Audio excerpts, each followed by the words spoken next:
상담소 양담소를 찾아주신 여러분 환영합니다. 양소영입니다. 온라인 마케팅 회사에 근무하는 여성 A씨는 매년 입찰 시즌 때마다 곤욕을 치렀습니다. 예쁘게 꾸민 여자가 발표를 해야 잘 붙어 이러면서 상사들이 A씨에게 발표를 강요한 탓인데요. 심지어 어떤 상사는 나 같은 아저씨가 가면 심사위원이 쥐잡듯 질문하는데 예쁜 여자가 발표하면 한결 부드러워지니까 꼭 잘 꾸미고 가 이렇게 신신당부했습니다. 또 몸에 딱 달라붙는 짧은 정장 치마를 입으라며 드레스 코드까지 간섭을 했습니다. 자, 이러한 직장 상사들의 태도 괜찮은 걸까요? 법무법인 승인 양소영 변호사입니다. 네. 당연히 괜찮지 않겠죠. 네, 요새도 이런 부분이 괜찮다고 생각하는 분들이 있다면 정말 큰일입니다. 네, 부하 직원에게 과도하게 반복적으로 외모 관리와 꾸밈을 요구하는 일은 직장 내 괴롭힘에 해당할 수 있습니다. 근로기준법 제76조를 보면요. 자, 직장 내 괴롭힘 성립 요건이 이렇게 됩니다. 자, 사용자나 노동자가 직장에서 지위 또는 관계의 우위를 이용하고 업무상 적정 범위를 넘어서는 행위를 하며 신체적, 정신적 고통을 주거나 근무 환경을 나빠지게 했을 때인데요. 자, 외모를 지적하고 꾸밈을 강요하는 부분, 자, 이 부분이 해당하겠죠. 업무상 적정 범위를 넘어서는 행위라고 볼 수 있겠죠. 그리고 또 지금 매우 괴롭다고 하셨으니까 정신적 고통을 주는 행위였다고 볼 수 있을 것 같습니다. 자, 이렇게 직장 내 괴롭힘으로 피해를 당하면 먼저 사내 담당자에게 신고를 해야 합니다. 신고 후 사내에서 상담 및 조사가 이루어지고 사안에 따라서는 가해자와 피해자 분리, 재발방지 약속, 사내 징계위원회 회부 등으로 이어지는데요. 자, 이 과정에서 회사가 신고자에게 불이익을 주게 되면 사업주가 형사처벌을 받게 됩니다. 만약 회사 대표가 가해자라면 관할 고용노동청의 직접 조사도 가능합니다. 앞선 A씨 사례처럼 성적인 의미가 내포된 외모관리 요구는 성희롱에 해당할 수도 있어서 형사사건으로도 다뤄질 수 있습니다. 주의하셔야 될 것 같습니다. 억울한 일을 당하셨나요? 변호사와 직접 상담해보세요. 양소영 변호사의 상담소. 화나고 답답하고 억울한 당신의 법률 고민 함께 풀어볼게요. 오늘은 최지현 변호사님 함께합니다. 변호사 안녕하세요. 네, 안녕하세요. 오늘 준비된 사연 만나보고 자세한 상담 진행할게요. 네.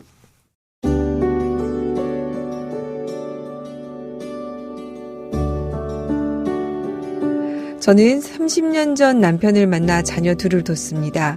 이제 큰아들은 직장 생활을 하고 둘째 딸은 대학교 4학년 졸업반이죠. 저는 전업주부로 아이들을 키웠고 남편은 대기업에 다니는 직장인이었습니다. 어느 날 우연히 남편의 휴대전화 바탕창에 남편의 직장 여직원이 보낸 메시지를 보게 됐습니다. 놀랍게도 이제 그만 만나자는 내용이었는데요.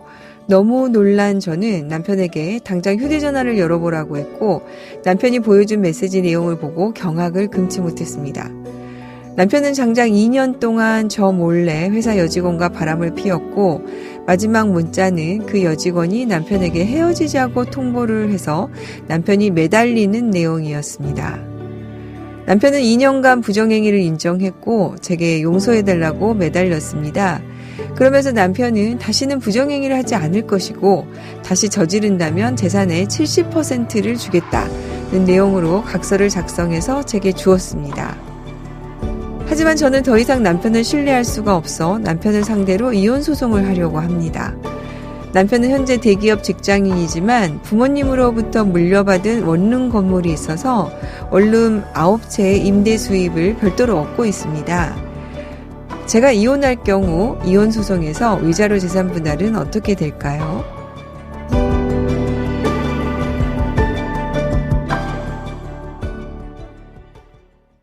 네, 정말 많이 놀라셨을 것 같아요.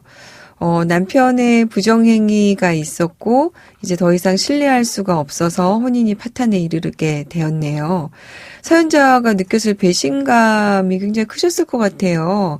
정말 안타까운 사연인 것 같습니다. 최지원 변호사님 어떻게 들으셨어요? 네, 30년 동안 혼인을 유지해 오셨는데 사연자분이 남편을 잘 내조하고 또 자녀들까지 성년으로 잘 키우셨는데 이러한 결과가 초래돼서 좀 속상합니다. 그러게요. 네, 하지만 이제 부정행위를 저지른 배우자를 용서하는 건 사실 쉽지 않고 또 그렇기 때문에 사연자분은 이 혼인을 유지할 수 없다고 판단하신 것 같은데 참 공감되긴 합니다. 네. 네.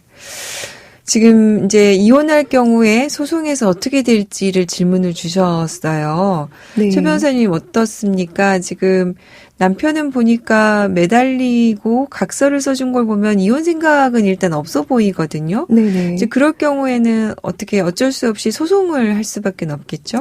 네, 사연자분은 남편을 상대로 재판상 이혼소송을 청구하시게 되는데 민법 840조 1호에 배우자의 부정한 행위가 있었을 때와 민법 840조 제6호의 기타 혼인을 계속하기 어려운 중대한 사유에 해당합니다. 네, 그렇군요.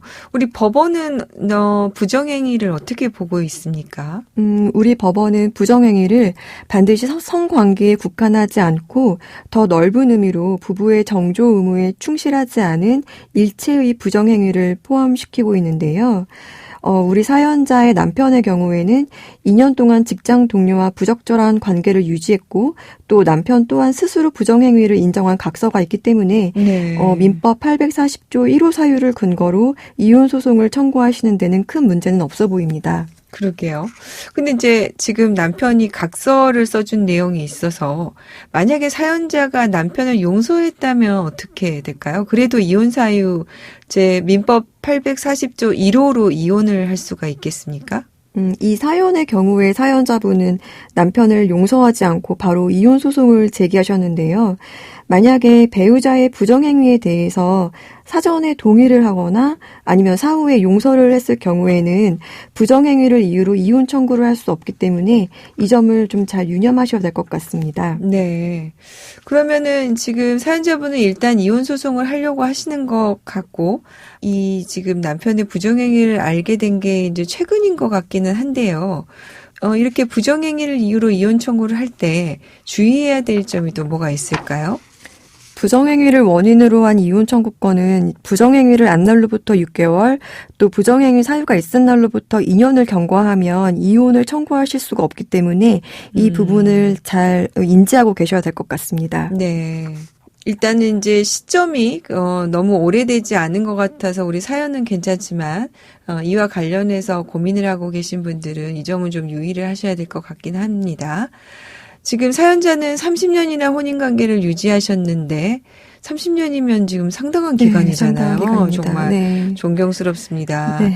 그 재산 분할에 있어서라도 좀 제대로 된 재산 분할을 받으셨으면 좋겠는데 이 사연에서 어떨까요?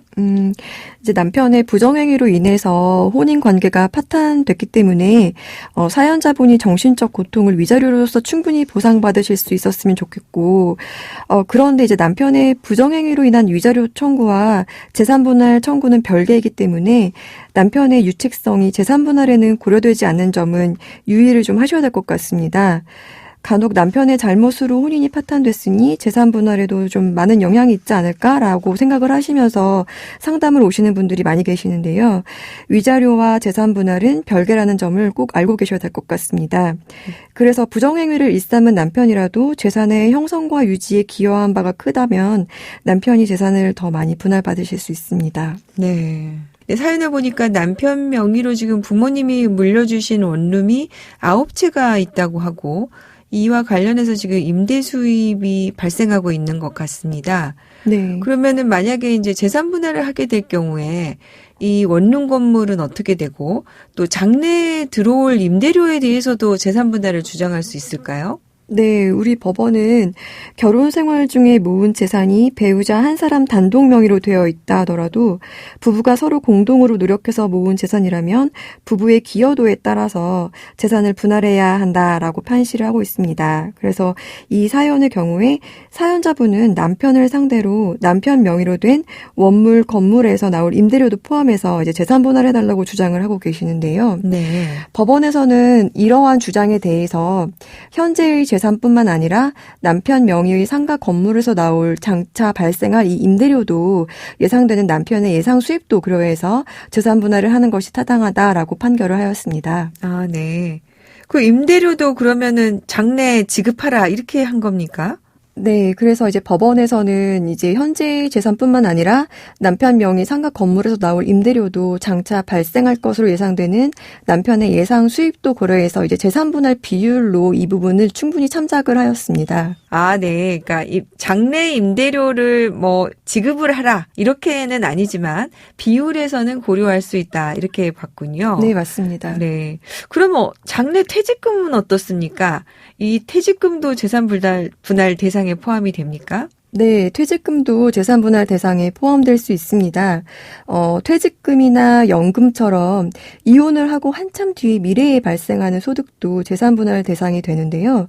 퇴직금과 연금은 비록 퇴직하거나 연금 수령이 가능한 일정 나이가 되어야 이제 수령이 가능한 비용이긴 하지만 갑자기 생겨나는 소득이 아니고 이제 누적되는 소득입니다. 따라서 이혼 전에 결혼 생활 중에도 퇴직금은 누적되었고 또 이제 이혼하는 시점에 퇴직하는 경우를 전제로 이혼 시 예상 수령 퇴직금을 재산 분할 대상으로 하실 수 있습니다. 네. 또 이와 유사하게 이제 혼인 중 배우자의 도움으로 의사, 회계사, 변호사, 교수 등 장래 고액의 수입을 얻을 수 있는 능력이나 자격을 취득한 경우 이 능력이나 자격으로 인해 발생할 수 있는 장래 예상 수입 등도 재산 분할의 고려 사항으로 보고 있습니다. 네. 이게 혼인관계를, 어쨌든 끝내고 싶지 않은 배우자가 어쩔 수 없이 이렇게 혼인관계를 끝내게 됐을 때, 재산 분할에 있어서도 좀 부양적인 측면이 많이 고려되었으면 하는 그런 바람이 네. 있는데, 우리 최 변호사님 말씀 들어보니까 장래의 수입도 고려한다고 하니까, 이런 부분이 좀 재판부에 많이 어필이 됐으면 좋겠군요. 만약 소송을 하신다고 네, 한다면. 그렇습니다. 네. 네, 오늘도 최지은 변호사님 친절하고 자세한 상담 감사합니다. 네, 감사합니다. 양소영 변호사의 상담소 양담소는 내일 또 문을 엽니다. 끝곡 포지션의 블루데이 들려드릴게요. 양소영이었습니다.